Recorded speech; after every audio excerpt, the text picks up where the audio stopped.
অবশ্যই থাকবে, তবে এই এক কন্ট্রাক্টরে সব কাজ করবে, হ্যাঁ, আর কাউন্সিলর হয়ে তার পক্ষে আমি কাজ করব, হ্যাঁ, এটা সম্পূর্ণ মানা যায় না, এটা সম্পূর্ণ অন্যায়। এই অন্যায় বরদাস্ত করা যাবে না, জুলুম মানুষের প্রতি।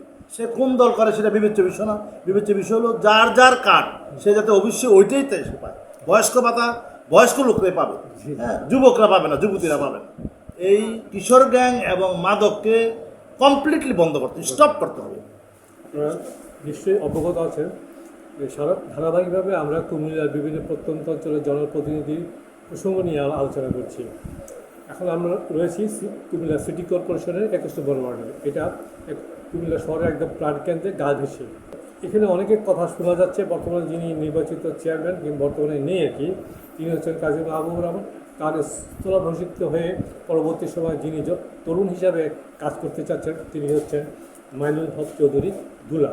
52 বছরের টকবগের তরুণ আপনাদের সামনে তাদের আগামী দিনে কী চিন্তা ভাবনা করছে সে প্রসঙ্গ নিয়ে আপনাদের সাথে কথা বলব। আসসালামু আলাইকুম।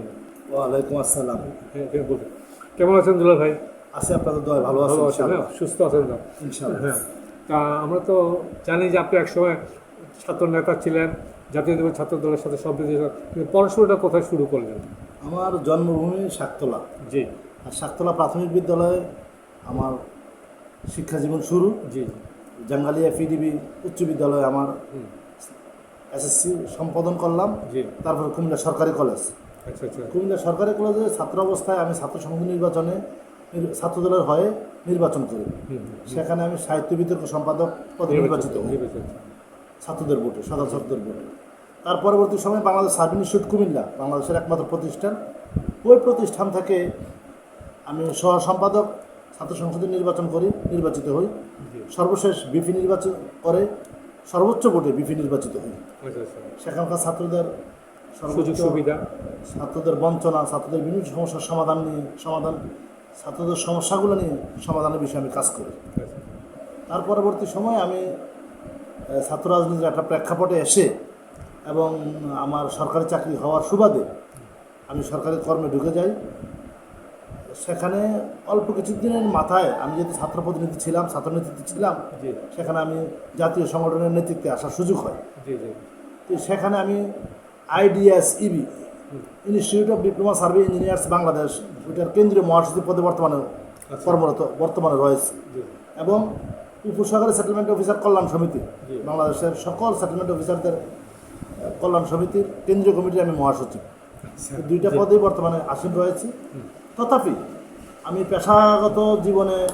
পেশাগত মানুষের সমস্যার সমাধানে শুরু থেকেই কাজ করে আসছি। সফলতা ব্যর্থতা আছে, থাকবে, তবে আন্তরিকতার সহিত কাজ করার চেষ্টা করেছি। সুখ্যাতি নিয়ে বর্তমানে রয়েছে। পাশাপাশি এলাকার মানুষের উন্নয়নে বিকল্প নেই, এলাকার মানুষের সমস্যার সমাধানের বিকল্প নেই। যেহেতু আমি মৃত্যুবরণ করলে আমাকে স্মরণ করার জন্য আমার যদি লাশ থাকে তাহলে আমাকে এখানে দাফন করা হবে পারিবারিক কবরস্থানে শাকতলায়। সেহেতু শাকতলা, আরসাপুর, জাঙ্গালিয়া, রামনগর তথা 21 নং ওয়ার্ডবাসীর মানুষের সর্বসাধারণের মানুষের পক্ষে কিছু করণীয় আমার দায়িত্ব এবং কর্তব্য সাংগঠনিক জীবনের এই প্রেক্ষাপটে আসি। সুতরাং আমি মনে করি এই মানুষগুলার নিপীড়িত, নির্যাতিত, বঞ্চিত মানুষগুলোর পাশে দাঁড়ানো আমার নৈতিক দায়িত্বের পাশাপাশি টেকসই উন্নয়নের জন্য আমাকে কাজ করা উচিত। এই কাজগুলো করতে গেলে আমাকে অবশ্যই জনপ্রতিনিধি হতে হবে। জনপ্রতিনিধি না হয়ে এই কাজগুলো সুচারুভাবে, সুন্দরভাবে সম্ভব নয়। এই প্রেক্ষাপটে এসে এলাকার মানুষের চাহিদার প্রেক্ষিতে আমি আশাবাদ ব্যক্ত করছি, সরকার যখন স্থানীয় সরকার নির্বাচন ঘোষণা করবেন তৎসময় আমি এই নির্বাচনে অংশগ্রহণ করার আশাবাদ ব্যক্ত করছি। আপনার মাথায় কি কোনো পরিকল্পনা আছে যে 21 নম্বরটাকে কীভাবে ঢেলে সাজাবেন? 21 নম্বর ওয়ার্ড মূলত মূল সিটি কর্পোরেশনের বা মূল কুমিল্লা পৌরসভার পার্শ্ববর্তী অঞ্চল, সুচারুভাবে পরিকল্পিতভাবে ওটা গড়ে ওঠেনি। তো সুতরাং কীভাবে অবকাঠামোগতভাবে ড্রেনেজ সমস্যার সমাধান করে, রাস্তাঘাটের উন্নয়ন এবং লাইটিং, বিদ্যুতের এই যাবতীয় বিষয়গুলো, পানির সমস্যার সমাধান, ড্রেনেজ সমস্যার সমাধান, লাইটিং সমস্যার, সর্বোপরি এখানকার অনেকগুলো কবরস্থান আছে, জি। মসজিদ আছে, মাদ্রাসা আছে। সংস্কার। এগুলো সংস্কার অনেক বেশি জরুরি, জি জি অনেক বেশি উন্নয়ন করা উচিত। পাশাপাশি অপরিকল্পিত যে আমাদের রেল লাইনের পশ্চিম পাশ, বিরাট অঞ্চল, সে অঞ্চলে নগর গড়ে উঠছে।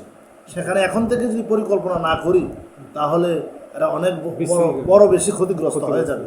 তাদেরকে নিয়ে বসে সামাজিক আন্দোলন মুভমেন্ট, সামাজিক মুভমেন্টের মাধ্যমে এদেরকে একটা পর্যায়ে নিয়ে আসবো ওইখানকার উন্নয়নটাকে। জি জি সেটাই। আপনি যে এত চিন্তাভাবনা করছেন, আপনার জেনারেশনের মধ্যে কি কেউ আছে?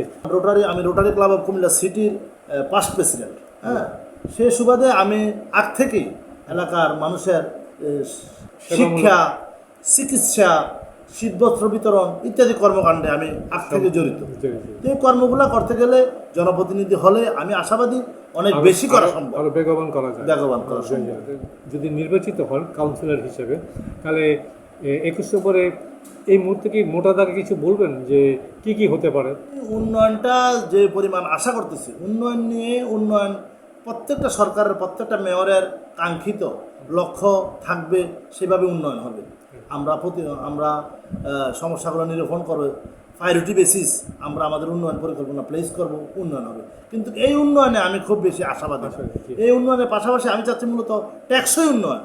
এই দেশের মানুষের টাকা, শত শত কোটি টাকা আমার 21 নং ওয়ার্ডে বাজেট থাকবে, আর এই টেকসই উন্নয়ন না করলে এই শত কোটি টাকা, হাজার কোটি টাকার উন্নয়ন যদি ব্যস্ত যায় তাহলে দেশের মানুষ ক্ষতিগ্রস্ত হয়ে যাবে, আমরা ঋণগ্রস্ত হয়ে যাব, আমরা অনেক বড় ক্ষতিগ্রস্ত হয়ে যাবে, দেশের মানুষ বঞ্চিত হবে। টেকসই উন্নয়নের জন্য যা যা করার দরকার সর্বোচ্চ ভূমিকা রাখার চেষ্টা করবে। বিগত সরকারের আমলে বিভিন্ন ওয়ার্ডে যে সমস্ত সুযোগ সুবিধাগুলো জনগণ পাচ্ছিল, সেগুলোকে অব্যাহত রাখার জন্য প্রচেষ্টা থাকবে। অবশ্যই থাকবে, তবে এক কন্ট্রাক্টরে সব কাজ করবে, হ্যাঁ, আর কাউন্সিলর হয়ে তার পক্ষে আমি কাজ করব, হ্যাঁ, এটা সম্পূর্ণ মানা যায় না। এটা সম্পূর্ণ অন্যায়। এই অন্যায় বরদাস্ত করা যাবে না। জুলুম মানুষের প্রতি, ন্যূনতম মন মানসিকতা আমার নেই। এখানে অনেক বিতর্কিত প্রশ্ন আছে যে টিসিবির অনেকগুলো কার্ড ছিল, কার্ডগুলো ইদানে বাতিল হয়ে গেছে। তারপরে বয়স্ক ভাতা, বিধবা ভাতা, এগুলো কিন্তু নিয়ে এখানে বাতিল হওয়া বড় মুখ্য বিষয় না। মুখ্য বিষয় হলো যিনি প্রাপ্য, সরকার যে যে টার্গেট পার্সনদেরকে, যে লোকদেরকে দেওয়ার জন্য ম্যানিফেস্টো রয়েছে, তার বাইরে দিলে তো বাদ হবে। আমরা চেষ্টা করব সুচারুভাবে যে যেটার প্রাপ্য তাকে ওইটা দেওয়া। ওইভাবে দিলে কখনোই বাদ হবে না। সে কোন দল করে সেটা বিবেচ্য বিষয় না। বিবেচ্য বিষয় হলো যার যার কার্ড সে যাতে অবশ্যই ওইটাই সে পায়। বয়স্ক ভাতা বয়স্ক লোকরাই পাবে, হ্যাঁ, যুবকরা পাবে না, যুবতীরা পাবে। অনেক ধরনের আনঅফিসিয়ালভাবে বলতে পারি চাঁদাবাজি অর্থাৎ এই জুট টুট ব্যবসাটা, এটা নিয়ে অনেক বিতর্ক আছে। এগুলো কি আপনার জানা আছে? এই বিষয়ে 16 আনা জিরো টলারেন্স থাকবে। জি জি। এই বিষয়ে পরিষ্কার প্রশাসনকে বলবো আপনি আপনার আইনানুগ ব্যবস্থা গ্রহণ করুন, এবং আমি যদি নির্বাচিত হই তাহলে এই বিষয়ে বলবো আমার এখানে ন্যূনতম হস্তক্ষেপের প্রয়োজন নেই। এখানকার রিপ্রেজেন্ট কর্তৃপক্ষ যেভাবে বিধিবিধান মোতাবেক পরিচালনা করা দরকার, এই সাবজেক্টটি ওনারা সুচারুভাবে করবেন এবং তাদেরকে আমরা আন্তরিক সহযোগিতা করব। আমার দুলাল ভাই, আপনার কাছে আমার শেষ প্রশ্ন সেটা হচ্ছে ইদানিং বিভিন্ন ওয়ার্ডে কিশোর গ্যাং, মাদক এবং এই যে বিভিন্ন সন্ত্রাসমূলক কর্মকাণ্ড, এগুলো দিন দিন বাড়ছে, কিন্তু এটাকে কীভাবে ওভারকাম করব? নিঃসন্দেহে এই জিনিসটা যদি আমরা মাদক, কিশোর গ্যাং, হ্যাঁ, এটাকে যদি আমরা ক্লোজ করতে না পারি, বন্ধ করতে না পারি, আমাদের আগামী দিনের ভবিষ্যৎ অন্ধকার। আগামী দিনের প্রজন্ম হারিয়ে যাবে। আগামী দিনের প্রজন্ম এটি দেশ পরিচালনার জন্য প্রজন্ম হবে না। এই জাতিকে, এই দেশকে পুনর্গঠনের জন্য, সংস্কারের জন্য যা প্রয়োজন, অবশ্যই এই কিশোর গ্যাং এবং মাদককে কমপ্লিটলি বন্ধ করতে, স্টপ করতে হবে। সমাজের গুটি কয়েক কম সংখ্যক লোক এইসব কাজে সম্পৃক্ত থাকে, আর সমাজের 95% লোক, 97% লোক তার বিপক্ষে থাকে। সুতরাং আমরা 97% লোককে একত্রিত করে আমরা এই আন্দোলন করব, যে আন্দোলনে ওরা আর এই কাজগুলো করার সাহস পাবে না। তাদেরকে মোটিভেশন করবো আমরা। আমি আরেকটা কথা বিষয় জানতে চাইবো, সেটা হচ্ছে যেহেতু আপনি প্রথমবারের মতো একটা মিডিয়াতে কিছু বলছেন, জনগণের কাছে আপনার মেসেজ কি? জনগণের কাছে মেসেজ পরিষ্কার। জনগণ এই 5 আগস্টের সরকারের পরবর্তী সময়ে পরিবর্তন চাচ্ছে। পরিবর্তনের চাচ্ছে বিদায়, এই প্রত্যাশা নিয়েই আমাকে আজকে মাঠে আসা। আমি আসার কথা ছিল, জি। মানুষের একটা প্রত্যাশা, আমরা পরিবর্তন চাচ্ছি। জি গতানুগতিক প্রক্রিয়া আমরা থাকতে চাচ্ছি না। মানুষ এই মুহূর্তে একটা পরিবর্তন চাচ্ছে। সারা দেশে যেহেতু পরিবর্তন হচ্ছে, আমি আশাবাদী। আমি মানুষ এখানকার ওয়ার্ডবাসীকে নিয়ে একটা পরিবর্তনের জোয়ার তুলতে পারবো, আশা করছি। আশাবাদী। সে প্রত্যাশা আমরা করতেই পারি। নির্বাচন আসবেন, সেটা হচ্ছে কুমিল্লা সিটি কর্পোরেশন 21 নম্বর ওয়ার্ডের সম্ভাব্য একজন প্রার্থী হিসাবে। এখানকার জনগণের মধ্যে একটা বাতাস বয়ে চলছে যে আগামীতে আমরা নতুন নতুন নতুন নেতৃত্ব চাচ্ছি। সেটা কার মাধ্যমে? সেটা আগামীতে তারুণ্যের প্রতীক যিনি কাজ করবেন তিনি হচ্ছেন আমাদের সবার প্রিয় দুলাল ভাই। আপনি ভালো থাকবেন, সুস্থ থাকবেন। আপনাকে অনেক ধন্যবাদ। থ্যাংক ইউ, আপনাকেও অনেক অনেক ধন্যবাদ। আসসালামু আলাইকুম। ওয়ালাইকুম আসসালাম।